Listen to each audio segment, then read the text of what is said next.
We are waking up to major Category 3 Hurricane Erin this morning. It's been rapidly intensifying overnight. It will continue to rapidly intensify over the weekend. I think this has a shot to become a Category 5 storm with more tropical activity possible as we get into next week. I'm here to discuss the latest. My name is Mitch. Hope you guys are having a wonderful start to your day and new weekend out there. The first thing we will go over is Erin, and then we'll go over all model guidance for some more tropical risk on down the road, and then we'll talk about today's weather, and then we'll end the video. If you guys have not subscribed, certainly consider doing that. Like the video if you like it, and if anybody has anything I can pray about or pray over, please put it in the comments below. Let's get rocking and rolling this morning. So this is Hurricane Erin. I mean, it continues to intensify. It's got a cleared out eye now. Intense convection wrapping fully around that low-level circulation. We got some thunderstorm activity all down here in the northern Leeward Islands, but it's been modeled pretty well. It's going to make it past to the north. No direct landfall to the Leeward Islands or the British Virgin Islands or Puerto Rico.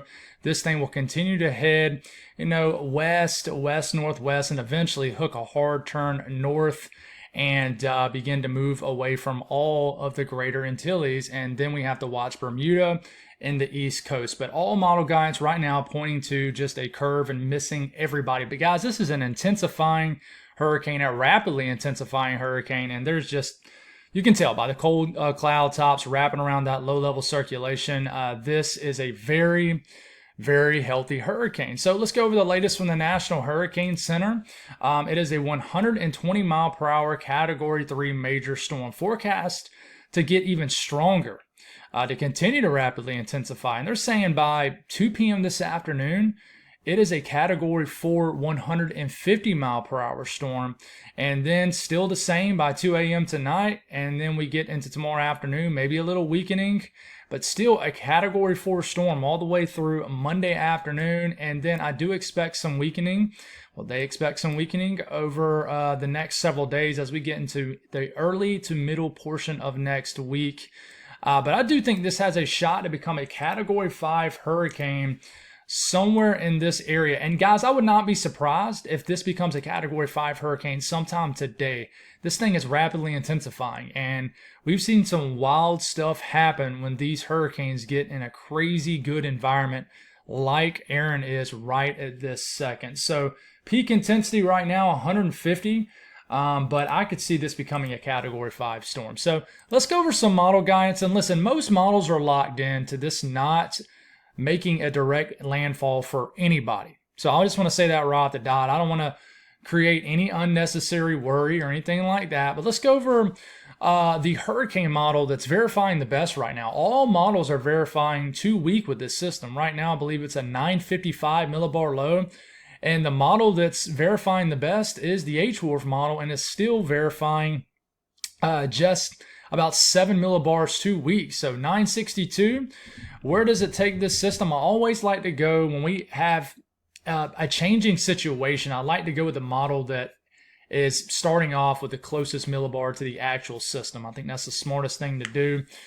But it still strengthens this over the next 24 hours, and really even over the next, pretty much over the rest of the weekend. We get into, say, a Monday afternoon. This is a 935 millibar low, and you got the Turks Caicos Islands here, the Bahamas, you got Bermuda over here, and of course the southeast coastline. But this is splitting everybody. And we take this all the way out to next Wednesday morning. Still a very intense, large hurricane. In fact, the hurricane will get larger. It just will probably weaken as it begins to turn north, and will make a relatively close pass to Bermuda. We still need to watch it, guys, because we could get some tweaks one way or the other. If this trough catches this a little bit faster and digs down a little bit more, it will make this turn faster and maybe a little bit further south. So we just got to watch. But by around Thursday morning, it has it right here. East Coast, way over here. It's going to bring some big-time swells, maybe some breezy conditions. We'll have to see how close it gets, but it's going to be closer to Bermuda, I think. Now, what about our folks up here in Atlantic Canada, Nova Scotia? We will look at the Euro, even though the Euro and the GFS not initializing this well at all as far as how strong it actually is. But the Euro does get this close to, say, southeast Newfoundland. It does clip, say, the Avalon Peninsula, and if this was to happen, you would get some rain, some gusty winds, but I do think this would be far enough offshore to not bring any significant impacts, and this would be for Friday. What about the GFS? How close does it get? Definitely closer. It has a 938 just offshore, and it definitely brings that more intense shield of this hurricane more inland into southeast Newfoundland. So we still need to watch for you folks. Definitely stay tuned to your more local people that know more about how these systems behave up here. But as far as impacts, I would say, definitely not telling you, hey, don't watch me or anything like that. That's not what I mean necessarily, but we're going to continue to watch for you folks here on this channel. So if we look at the latest Euro ensemble, it shows it clearly missing. I mean, this is Bermuda only has one member getting to you guys, but almost all of these members miss everybody. Okay. And it's definitely, I would say, closer to Bermuda than, say, the East Coast. It looks like there's a dramatic cutoff here, but there's still a spread right in here. How close can it get to Bermuda? We just got to watch. And we got some members that do kind of, hang around and get pretty close to Newfoundland. But for the most part, guys, it looks like this is just going to curve. And, yeah, I just don't see any dramatic changes with models making this head right into the East Coast or scrape it. We would have to have a massive fail mode by model guidance for that to happen. And it can happen, but right now I'm not worried. And that's why I'm pretty much done discussing that, at least in this video. We're not done talking about Erin, but we're not going to get as detailed as we've been. Pretty much everything's going the way we thought. We knew it would rapidly intensify in the southwest Atlantic, and here it is, 120 mile per hour, 955 millibar storm. So there is a little bit of an area of interest here. Has a shot to develop, but we're not expecting much out of this. Now listen, the real reason I'm showing you this is because I think we're going to end up getting an area of interest into this area over the weekend sometime. That's my shot. It's going to be about a 20 to 30% chance. I'm just drawing on this a little bit. That's my call. I did the same thing with Erin, kind of took my shot. I was a little off. It ended up happening a lot later than what I thought, but I think we're going to have another risk of tropical development in this area from a wave that is kind of beginning, at least portions of this energy starting to come off Africa right now. And let's go over the model guides we have. So first off, let's see if we got the 06Z run. Let's look at the OOZ, and then we'll go to the 06Z because we don't have the entirety of the run here, or even half of it. So we're going to initialize this. It's like we're restarting over, right? There's Erin turning north. Let's ignore that. I know it's a bit of an eyesore, but this is starting off for Tuesday morning, August the 19th. So, I mean, it's just next week. See the L down here? That's our next wave we watch. Now, there's a lot of energy here. There's energy here. There's energy there. It pops off this front energy right here. And then all of a sudden, we have a developing tropical cyclone. And we have basically a weak tropical storm based off what the GFS is showing going into the Leeward Islands. And then we'll flip it to this, and here it comes up on your screen. We get into 1 week from right now when we have a 995 tropical storm going right into the Virgin Islands, getting into Puerto Rico. And it wants to rapidly strengthen this once again into a hurricane, but this time it's definitely riding much lower. And certainly going right into the Turks Caicos Islands, up through the Bahamas, and then splits between the Bahamas and the north shoreline of Cuba. And 10 days from now, you got a major hurricane about to head right through the Florida Keys, and a 918 Category 5 hurricane based off this run, not a forecast, slipping into the eastern Gulf and then ultimately riding north and hitting the Gulf coastline the last few days of August. And listen, models have really, the GFS has really locked into this. It would be a huge loss of respect if the GFS whiffs on this. So the thing that makes me think that this needs to be watched is because, I mean, we're inside a week of this developing. I mean, this is next Friday, so about 6 days from now. We already have a developing tropical cyclone heading into the Leeward Islands. I mean, this thing's going to have to miss bad. The Euro's showing this a little bit more attention, but still not as much as the GFS. Here it is, just a big blob of energy indicated by the green here, and we get this in motion, and it does try to, if I could actually switch this and look at, say, the 850 millibar vort, and you could probably see this energy better, but this is our wave right here, a little bit of action behind it, and we keep this going, and it really just doesn't get this going that well. It's right here. That's Erin up here. The next name is Fernand, by the way, F name. And there is some tropical energy there. It's hard to really separate this from, say, what's happening in the Northern Gulf, but that's it. And boom, there's the L. L marks the spot, if you will, right? And does develop a little spin and actually deepens this into a tropical system, but it heads on out to sea.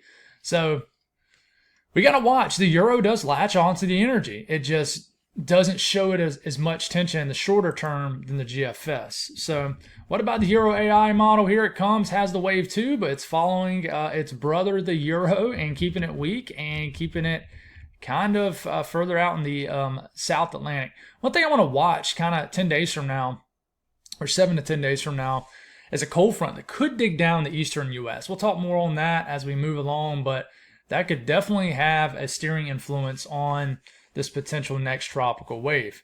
Now the icon, we can go about 1 week out, and here it is. That's the system. It's a week, of course, a week out, and it's definitely latching onto energy behind the wave that the GFS is. So that means that we have a slower scenario. A week from today, still have a wave out here in the central Atlantic.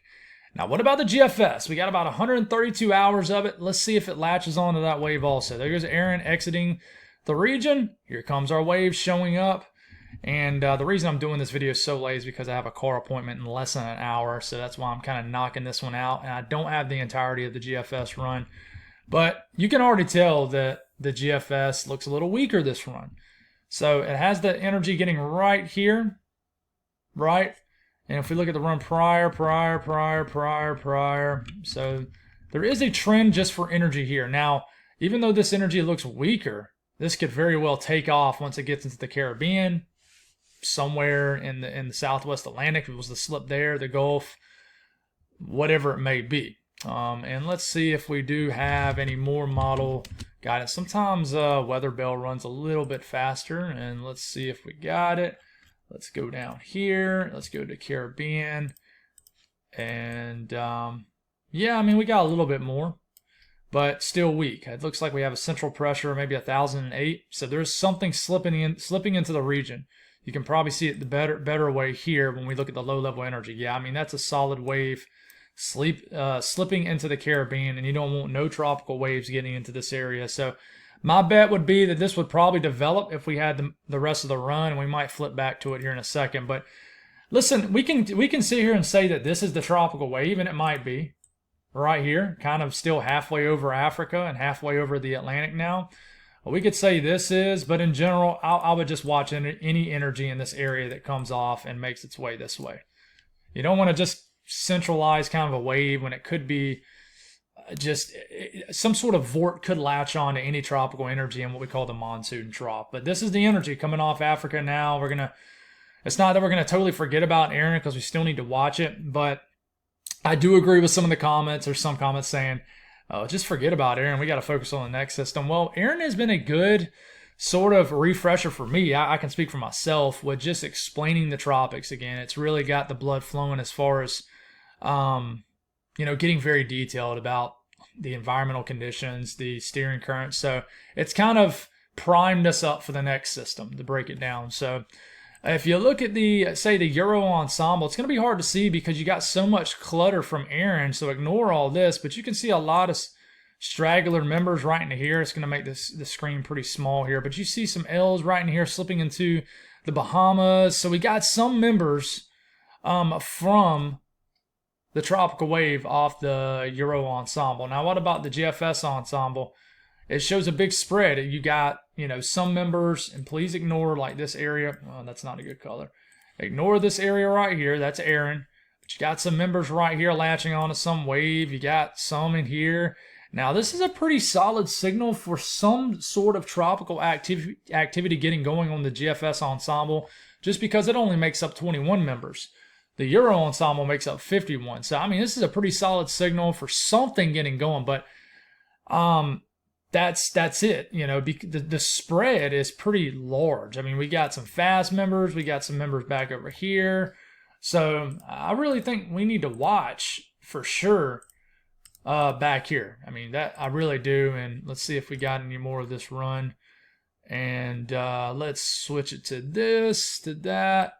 And yeah, it's gradually strengthening this. So I would imagine if we have the entirety of this run, it would probably develop some sort of tropical system. And I'm sure we'll get some comments below this video saying, yes, it did, Mitch. But I would imagine that this would go on and strengthen this once again. But it is a little bit of more of a weaker trend in the shorter term. So as far as today's weather, we got a big area of storms cruising across southwest Minnesota. If we can get this radar going, here it is. You guys have just been getting a lot of storm action up here as the main flow has certainly positioned itself up north, and that's what happens in July and August. And then in September, we start to have dips in the jet. And by the time we're in October and November, storm season begins to really dramatically shift south again. But just normal tropical stagnant flow to the south. We got an avenue of rain going right through Washington and Oregon. But outside of that, the big ruckus is definitely these severe thunderstorms moving through Minnesota right now. As far as watches, warnings, and advisories, I have no idea where my pivotal weather, I might have just exited out. But really the only thing with watches and warnings is just like a lot of heat advisories. That's the big story, is the heat. But the Storm Prediction Center outlook here, we got a slight risk across a good chunk of South Dakota. Marginal risk goes from Montana, North Dakota, Canadian border, all the way through the Great Lakes region. But we'll zoom into this area like we always do to our slight risk or higher. Look at the tornado threat, sub 2%, so does not show up. Wind threat, 15% risk of winds exceeding 55 to 60. In the hail threat, it's definitely tinier. You know, Rapid City, Spearfish, you guys have a 15% risk of hail. The excessive rainfall outlook, we need to watch a couple areas to the south, New Mexico, an area here in Texas. Just be careful for some excessive rainfall, and big areas right here. 15% risk of excessive rainfall, flash flooding in this region, Minneapolis down into Milwaukee, Madison. So just be aware of some of these storms producing heavy rainfall. The southeast, stagnant flow, but listen, you never know when you're going to get hit by a storm. For example, last night, I didn't bet against getting any storms. I was so tired, worn out, and honestly have been having some issues with my well pump. That's just, we're in a season right now where it's about every 2 or 3 months with the house. It's just getting worn down. There's a lot of the stuff that's original that it's just running on its last leg, and I just really think our well pump's about to go out, which is just life, you know, but really wasn't focused on the weather last night. And, you know, me and my buddy are working on it, and all of a sudden, just one of those late summer thunderstorms just blew up out of nowhere and dumped over an inch of rain on us. So, you know, they can, this is just the pattern right now across the southeast where these things can blow up right on top of you, you know. So I would expect the low country of South Carolina, areas into Georgia and Florida to see the most with this activity. A lot of thunderstorm activity, and this could just dump a lot of rain. It's been a very humid week. The heat is kind of slipped back up on us here in the southeast after about a daggone 10 to 15 day stretch of really cool temperatures. The humidity has definitely made things stink again. But summer is on its last couple legs, so that's good. The northeast, I would expect some thunderstorms, maybe in northern VA, eastern West Virginia, maybe through areas of eastern PA, maybe New Jersey, southern New York, maybe an isolated thunderstorm or two. But most of the action's up here in southeast Canada.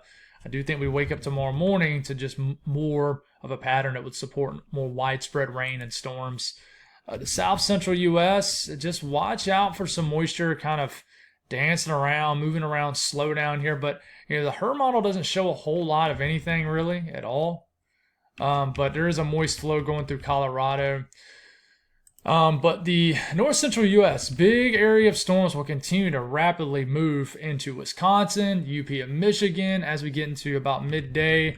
So expect some storms, some rain up here in the UP of Michigan this afternoon. And then I would watch for an outflow boundary to fire up, or a leftover boundary to fire up more storm activity, maybe from southern areas of Minnesota through the southern half of Wisconsin. You can see how these storms basically spawn out of nowhere, if you will. And then more storms could wake you guys up again in the same areas that are dealing with it this morning in southwest Minnesota. Conditions out west, just steady shower activity in the Pacific Northwest, the Rockies, getting some pop-up showers and storms for sure. Some areas could get a lot of rain from this. But that's about it. Temperatures hot just about everywhere unless you get hit by these storms and you got rain, cooled air. So that's why you see the pocket of cooler air up here in the upper Midwest. But I mean, it's warm all the way to the Northeast. It's blistering hot across the Mississippi Valley. And even these temperatures that you see here in the Southeast, it's only in the 80s. Not as bad, but it is just ridiculously humid, that's for sure. Heat flexing all the way up into Montana. Avenue of cooler air in the Pacific Northwest. But yeah, that's all I got, guys. Thank y'all for tuning in. Personally, just asking for prayers for lower anxiety. You know, just in the season right now. It's been a long summer.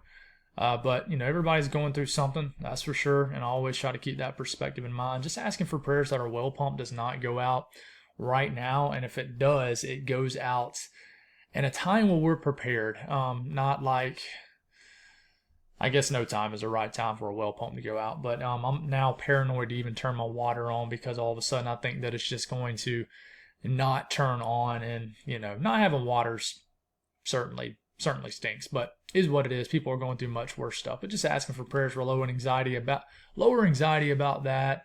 And you know, we all look out for one another, pray for one another. So sometimes I'm going to even ask for prayers. So appreciate y'all. Thank y'all. God bless y'all, and have a wonderful day. And I will most likely have a video tonight. God bless.